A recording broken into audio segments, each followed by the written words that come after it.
So far, we have uploaded 10 videos to the T.Rex Labs channel, and I'm sure that you have watched all of them, and some of them are pretty tough going. You know, industry stuff, radio stuff, terrain association, drone wars. I think you deserve a break. So now we're gonna watch a movie.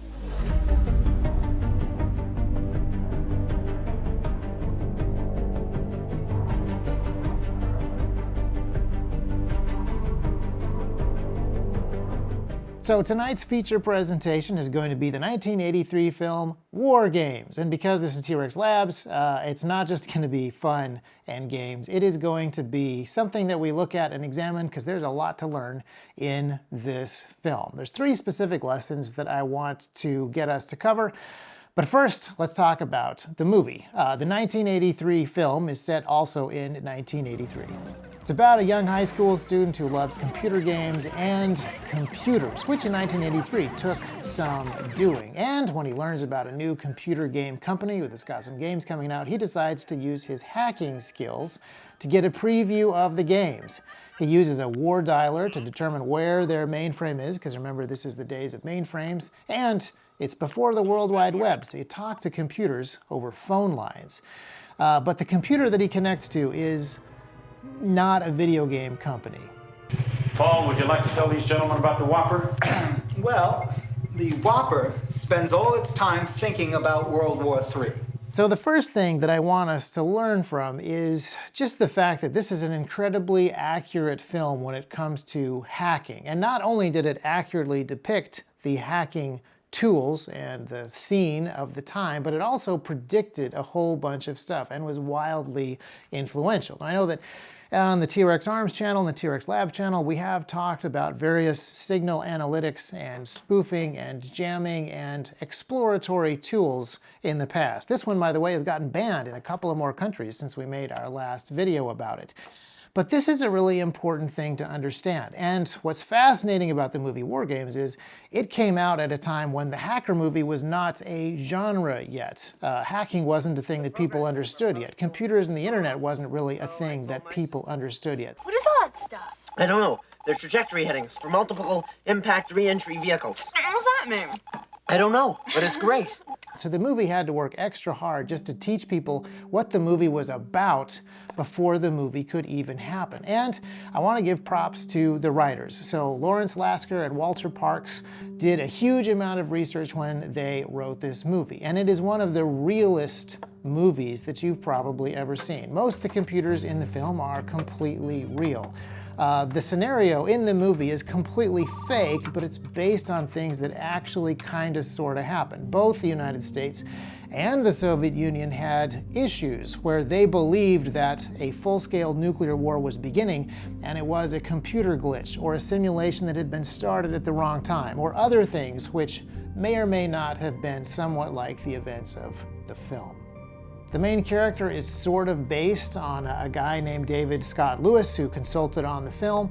So it really is not only a really interesting picture, and I would say a pretty accurate picture of 1983 computers and internet, but they also were able to spend some time at NORAD with the actual missile command folks, and it's a pretty accurate picture of that as well. So just on the face of it, since we're talking a lot about OPSEC, privacy, security, radio frequencies and various other things pertaining to devices, I think that it's worth going back and looking at the very beginning where a lot of this stuff started. Computer security kind of began when this movie was made. And then, which I'll get to in a little bit, computer security for certain agencies began after this movie came out. The second thing that I want to talk about, though, is how accurate the movie is in some really specific things. So that main character is one of the most realistic hackers that I think you ever will see in a movie. You see him doing a huge amount of stuff with a war dialer, which is not something that the movie invented, but it has become named after the movie because the movie depicted it so well and made it a popular concept inside of the hacking culture. Like I mentioned before, there's no internet when this movie is made. There's computers that talk to each other over acoustic couplers, which are attached to modems, which talk to each other over phone lines. Well, it's very simple, really. The telephone is connected to the telephone network with a British Telecom plug, and I simply remove the telephone jack from the telecom socket and plug it into this box here, the modem. I then take another wire from the modem and plug it in where the telephone was. I can then switch on the modem and we're ready to go. So it's a very simple connection to make. Extremely simple. And if there's a computer connected to a phone line, you call it and you see if a person or a machine answers. In 1983, machines did not answer phones very often because there just weren't that many that were connected. The War Dialer is a program that calls every phone number in a specific area code or prefix and makes a list of all the phone lines that are connected to computers. Now, obviously, we don't call computers on copper twisted pair phone lines anymore, but we still call this kind of brute force scanning approach war driving. When you drive around a neighborhood or a specific industrial complex, shall we say, with devices that look for Wi-Fi signals to see which wireless access points are available. And if you were to say, hang one of those devices from a drone and fly it through the same area, that is called war flying, all in honor of this film. There's also just some really cool stuff depicted in there, like some phone phreaking is done, and then also some DTMF tone hacking. But the most realistic thing is to see hours and hours and hours of research that the main character does in order to identify the weaknesses in his target. That is the part of hacking that is rarely shown. Now, I know that a bunch of people right now are thinking about, talking about, and almost certainly commenting in the comment section down below about the 1995 movie Hackers, which is a cult classic, widely viewed and widely quoted and widely seen as the greatest hacker movie ever made. But it isn't. It's Wargames.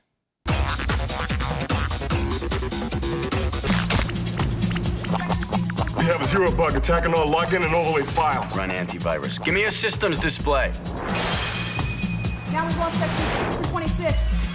Nope, make that 10 to 40. The problem with the hackers hacking is it just isn't real. It's all glowing cubes and weird stuff and toys taped to you and inside of spinning phone booths, I think is what those things are.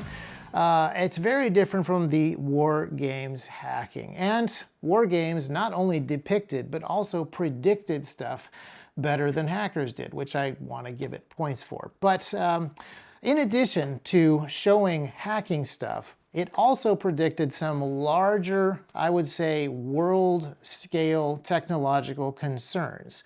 Obviously, there have been evil robot movies in the past. There's sci-fi films. There's HAL from 2001: A Space Odyssey.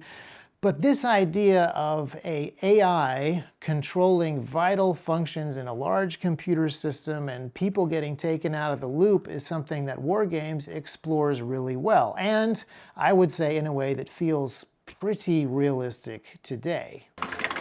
Are you still playing a game? Of course, I should reach DEFCON 1 and launch my missiles in 28 hours. Would you like to see some projected kill ratios? 69% of the housing destroyed. 72 million people dead. Is this a game, or is it real? What's the difference? Oh, wow. The second thing that I want to point out is that Wargames is actually a pretty significant cinematic and cultural phenomenon. Now, part of this it gets from just being first. Yes, there are some computer movies, like I mentioned, 2001: A Space Odyssey has computers, but they're not real. Tron, that came out the year before, has computers in it, but it's a much more abstract concept. It isn't trying to depict actual computers, it's just getting people to think about what computers might be like on the inside, or maybe in the future. But Wargames is just a lot more grounded, and one of the things that I think makes it work so well is the director, John Badham, came up with a whole bunch of interesting cinematic techniques to try to make computers interesting. Remember, this is 40 years ago. Most people don't have computers, most people don't understand computers, and most people don't want to watch a taut cyber thriller where people spend most of their time looking into computers. Partly because there's no such thing as a cyber thriller at this point. But John Badham looked at the script, saw the needs of the story and came up with basically all the ways that you can film somebody dramatically using a computer. All the techniques are there. The face reflected in the screen, the super tight close-ups of the words, the projector on the eyeballs inexplicably. Everything that you see in movies made today is in this film, and he didn't really have anything to copy, so I find that tremendously interesting. And even though that movie wasn't this gigantic smash hit like, say, Back to the Future or Ghostbusters, there weren't a ton of sequels, nevertheless, you can see the DNA of this film running all the way up to modern cinema and modern cyber thrillers. And again, it invented the hacker genre. We're in. Pretty much every movie now has a hacker in it, whether it's a heist film, whether it's a superhero film, even romantic comedies often have hackers in them. So let's just remember, Wargames is where a lot of that stuff started. And they started off with some pretty strong camera angles, some pretty strong story choices, and some really strong research. There's no way that a high school punk can put a dime in a telephone and break into our system. The other thing that I think is kind of fun is that this movie, being a new genre, takes the audience into it rather gently. Remember, this is computers, this is hacking, this is NORAD, missile command. We're going to go into places that modern audiences have never seen and probably never dreamed of. And so starting it off in the most relatable way possible, which is a high school kid who wants to get out of class and do stuff, is a really smart choice. And you know, the cast is well suited to this John Hughes style romantic high school Act 1. Are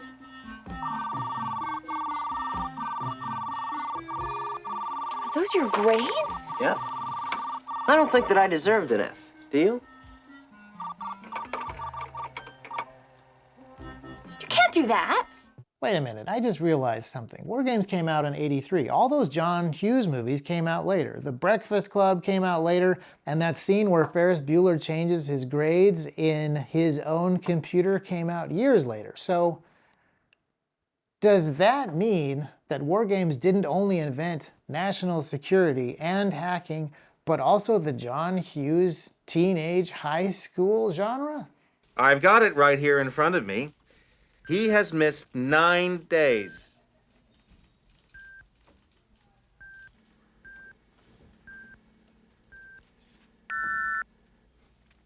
I asked for a car, I got a computer. How's that for being born under a bad sign? Somehow this movie managed to explain a ton of stuff without just being pile after pile of exposition. There's even a really quick scene that shows how the missile silos work and how the missile keys work. Sir, we are at launch. Turn your key. Sorry, I'm so sorry. Turn your key, sir. And that one scene is super short, but later on it got turned into the entire movie Crimson Tide. Give him a missile key.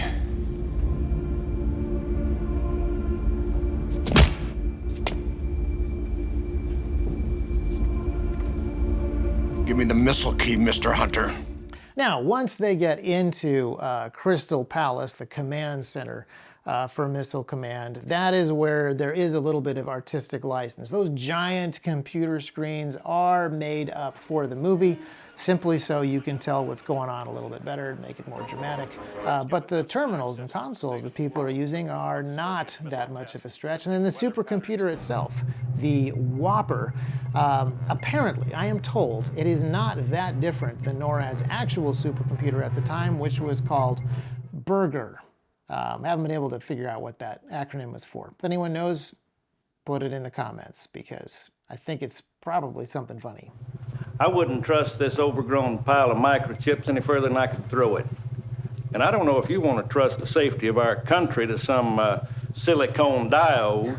Now, before we get to the third point, which is the main one, I just have to talk a little bit about how well I think that this movie is written. This movie introduced us not just to computers, but also the computer nerd stereotypes. And there's a bunch of them in this movie. You got your private sector computer nerd, you got your bureaucratic public sector computer nerd, you got your high school computer nerd.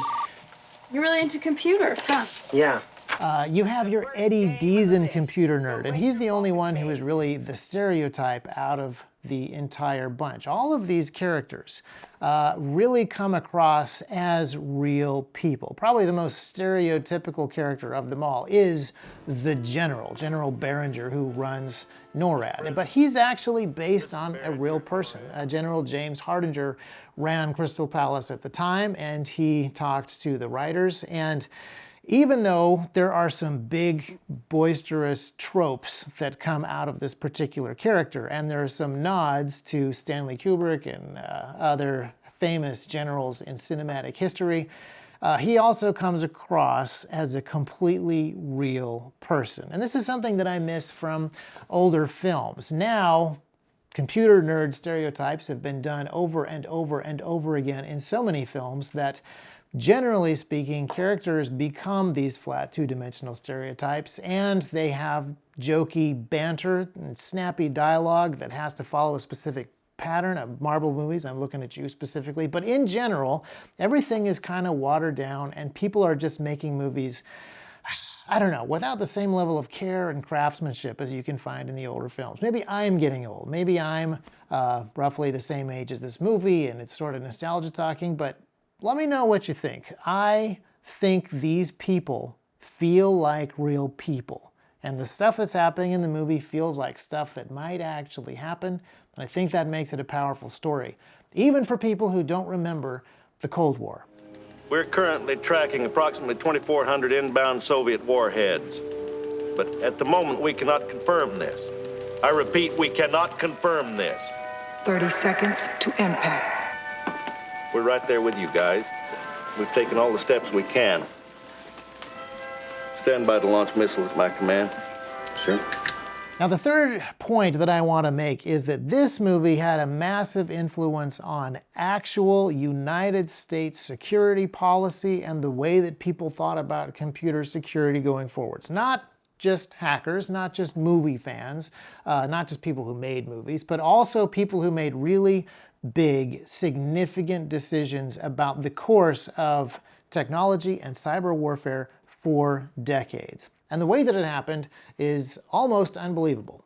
Ronald Reagan, who was president at the time, was previously an actor. And the First Lady was not Jane Wyman, as you might suspect, but actually Nancy Reagan. And Nancy Reagan and Ronald Reagan were friends with Lawrence Lasker's parents back in Hollywood. So when they heard that their friend's son had made this movie Wargames, they watched it. I'm not sure if it was at the White House or if it was at Camp David. Accounts vary on this. But this movie made an impression on Ronald Reagan. As they're watching this movie, which shows several simulated Soviet attacks and confusion and hacking and people who are very close to pressing the button, he got thinking. And the next day he asked several of his advisors, specifically people who were involved in the DoD and Security Council, whether this event depicted in the film was possible. And because it was 1983, nobody in that room had an answer. They didn't even really understand these systems that undergirded the larger thing that they had built. So one of them said, "I'll get back to you, Mr. President." And when he returned, his answer was, and I quote, "It's far worse than you thought." So it turns out that there are a huge amount of little people down at the very bottom of the bureaucratic echelons who had written white papers and had written warnings and had written memos about the weakness of some of these systems. And none of those things were getting read. But some of those guys actually worked as advisors on this movie.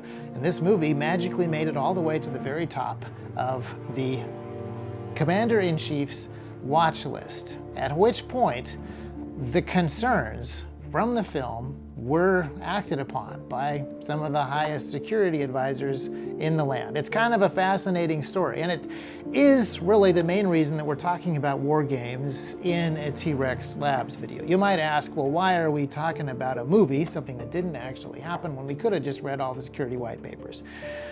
You're very welcome to. In fact, if I can find some, I will link to some fascinating reports on how things were running back then. And you can also read the book Raven Rock and The Dead Hand. They are fascinating explanations of how some of this Cold War technology and bunkers and procedure and strategy got built after World War II. Highly recommended. But the fact is that oftentimes movies, fictional events, can help provide interesting thought experiments and demonstrations. I think we ought to take the men out of the loop. I don't understand. What do you mean, take them out of the loop? General, we all know they're fine men. But in a nuclear war, we can't afford to have our missiles lying dormant in those silos because those men refuse to turn the keys when the computers tell them to. You mean when the president orders them to? The president will probably follow the computer war plan. Now, that's a fact.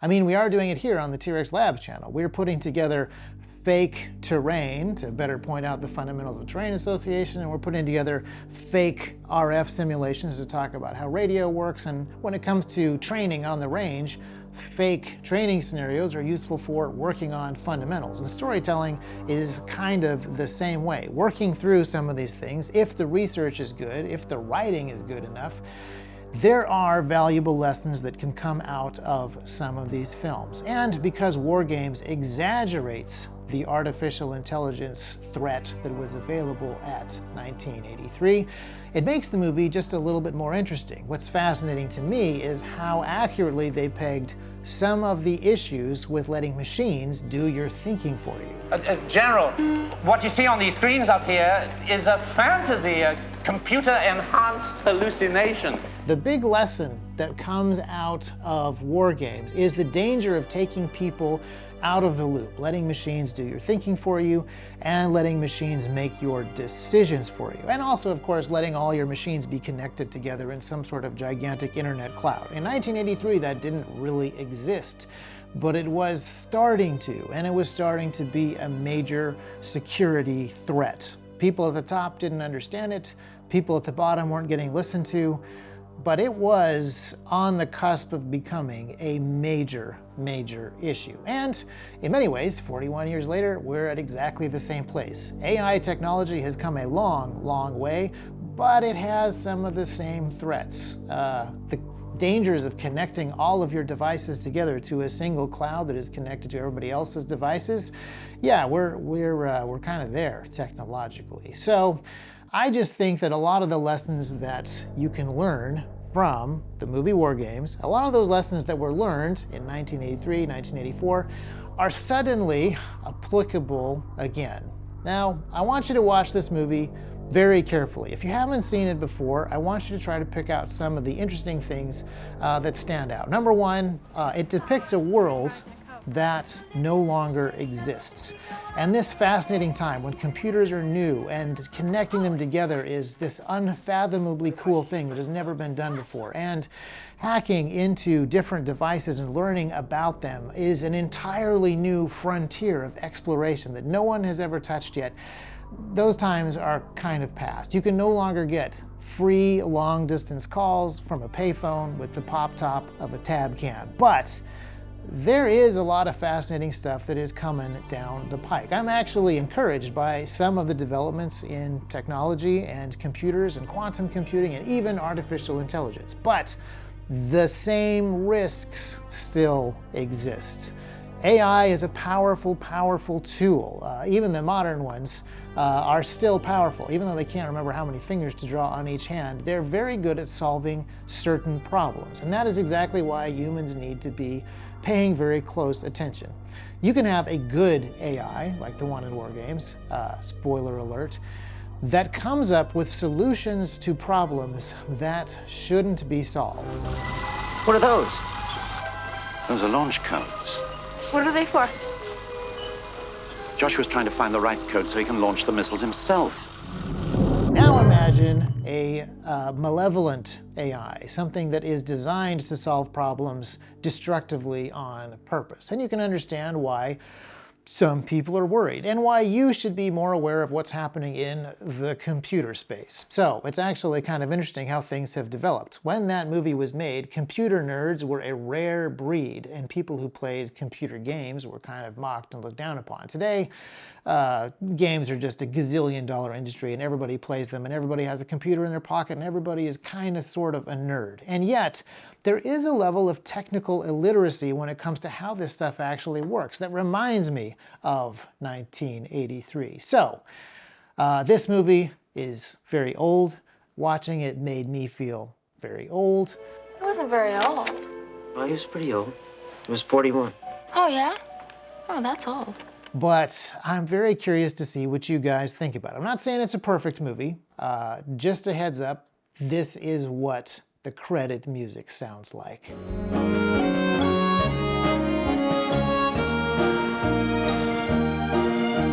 But despite a couple of things like that, I think it's fascinating, and I think that it still has a lot of lessons that can be drug out. So, give it a watch. Let me know in the comments what you think. And if there are other movies that T.Rex Labs should look at, analyze, dissect, and pull useful parts out of.